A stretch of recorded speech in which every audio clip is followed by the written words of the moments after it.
every defeat is a crisis if you're the Manchester United manager, and he's had plenty in his short period in time. Is there a danger that everybody, we know that headlines are going to be tomorrow, are going to overreact to this?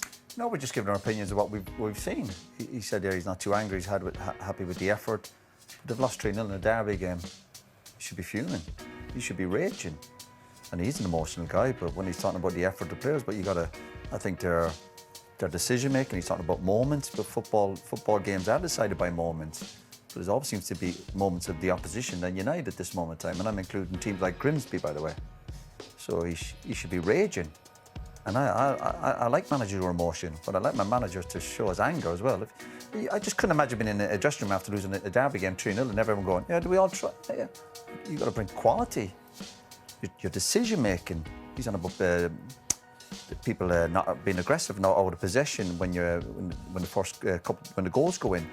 That's when you have to be aggressive. It's called smelling danger when you're a footballer.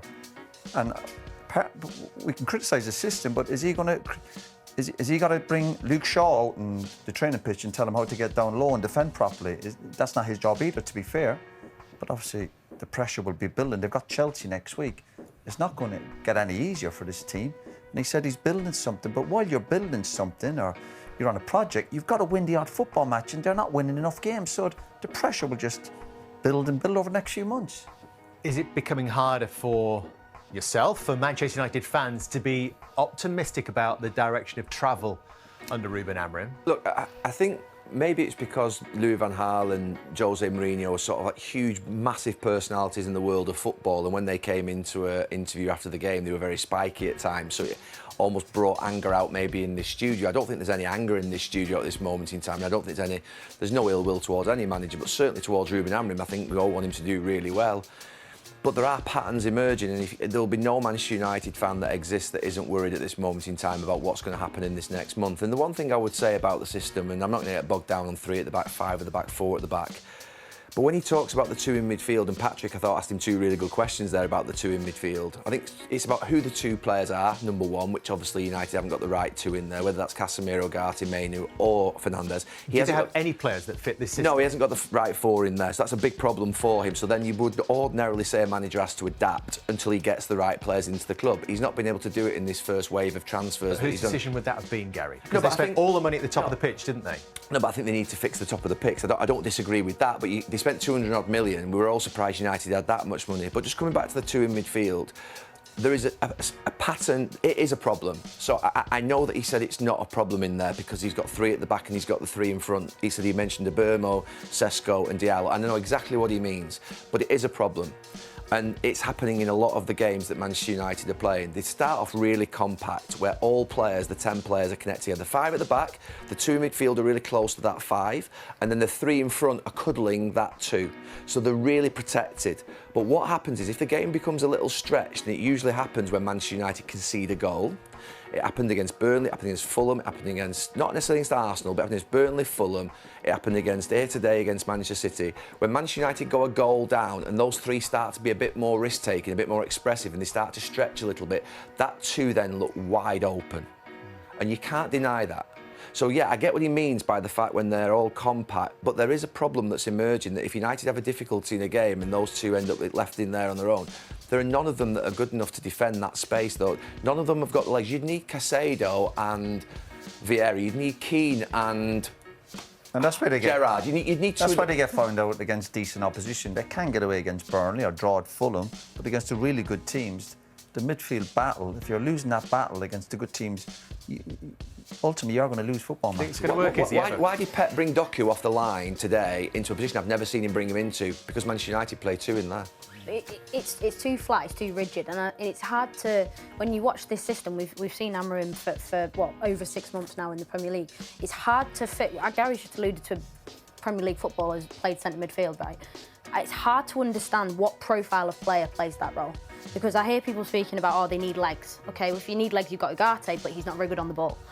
And then you've got Fernando's who plays in that role because he's creative and he can see that forward pass almost because he knows he wants to receive that type of forward pass himself. So he's sort of compromising. Casemiro often plays.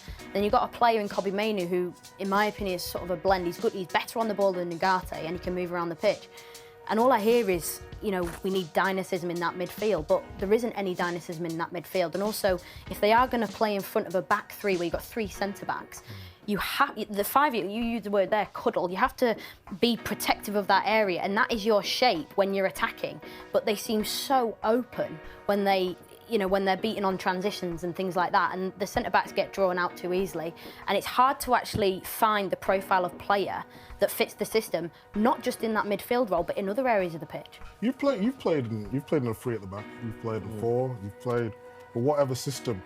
If he was out there tonight, it's very difficult for you to do your job in that system because you're forever thinking about when you've got to jump into midfield. Say you played right of a free, you played right back all your career, bombing up and down, but then you go right of a free. But you're used to certain positions on the pitch and how to defend. I just think it's too confusing for the players. I think it's easier to go 4 at the back and push someone in midfield rather than go with the 5 at the back. If you played, wouldn't you have to be one of the main creators in this team as well? So when I did play 3 at the back under Terry Venables or under Glenn Hoddle, me or Stuart Pearce were the right or left centre-backs. But if a team played 1 up against us, we would go to a back 4. Correct. We would go to a back 4, so basically Stuart Pearce would tuck in alongside, say, Tony Adams, and I'd go then, but obviously they'd have 2 wide players, so you'd end up basically, I'd shuffle across to right back and be a bit more traditional. You would all, because you don't want 3 at the back against Erling Haaland. So what you see today is that Shaw and Yoro are having to push into midfield to pick up a player in a position that they're not really sure where they are, and then it leaves spaces behind them. So you are asking players to jump in then, because there's only 3v1 at the back, so it isn't ideal at times, but he plays it very differently, Ruben Amorim. It's not even, you never see Shaw going out to play left back and saying, OK, play Dorgu left wing for like 20 minutes and play Shaw left back and play, Yoro and De Ligt in midfield and Mazraoui back to right back. That would have fit today against Bernardo Silva, Doku and Haaland, but they didn't do that. They don't do that. They do it a different way where one of the back players goes into midfield. The record is ugly. I'm talking about Ruben Amorim's Premier League record since coming in, and of course, you put mine up then. you played 3 at the back. It's not far off. Well, I think your win ratio was actually higher, wasn't it? This is 25% win ratio from 31 Premier League games, with a goal difference of minus 13. Gary sort of alluded to October being a time where we need to see progress. At what point does some serious consideration have to be taken about whether this is working, whether the system is too rigid, whether he needs to change or something else needs to change here? I don't like talking about managers' job, and I never will. I don't think it's fair. But obviously what he's doing right now is not working.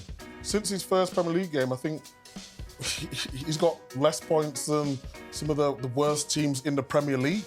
You know, and if you're going to be at Man United, it needs to be better than that. You know, we're stating the obvious here. We constantly talk about Man United and where they've been and all that sort of stuff, but he's manning a job, and at this moment in time, he's not getting it right. And when you talk about managers, we have to adapt as pundits with all the new terminologies and all that sort of thing. He has to adapt as a manager, and right now, he's not adapting, and I don't think the players are receiving the message in the way that they want to implement it on the field. Will they get there, Roy? If you know, we give Ruben Amorim the season and say, OK, this is another free hit. You know, it's more hope than belief at this moment in time, because again, we're watching him, we see him week in, week out, and yeah, not convinced. But I hope they can prove us wrong. And we're on about the supporters and the media losing kind of belief in this management. My worry is if the players aren't truly behind him in terms of the way they're playing in this system, because the results just haven't been good enough. And yeah, big worry. Manchester United's best player is Bruno Fernandes, and that is my biggest worry. Still?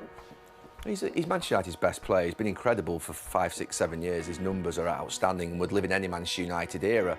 But in this system, he either has to play as one of the 2 in midfield, which means he's deep, or he has to play as either like a left-sided forward or a right-sided forward. So that isn't ideal. It reminds me a little bit of when Sebastian Veron came to Manchester United. We were very much a 4-4-2 team, and when Sebastian Veron was very much almost like a 4-3-3 midfield player, where he had like a sitting midfield player with one of the two in front, like the eights that they call it eights now. That's what Bruno Fernandes is. He's just like he wants someone deep lying behind him, and then one of those two in there that plays with a bit of freedom. And that's a bit of a worry that Bruno Fernandes has started to sort of go missing a little bit. If you think about the Europa League final, and you think about a game like today, he's not at his best, and he is United's best player, and you need to get the best out of him. You said before the game, Roy, if he doesn't play well, United struggle, and it's difficult for him to play well deep without the ball. It's difficult for him to play as a left winger or a right winger, or whatever you want to call those positions that Ruben Amorim plays. Cunha's absence, is that something that we should be talking City about? had Cherki, Mamouche, and they had others out today. Stones. I am definitely not going down that route and letting United off the hook because of Cunha. I mean, that's just not happening. City had lots of players out.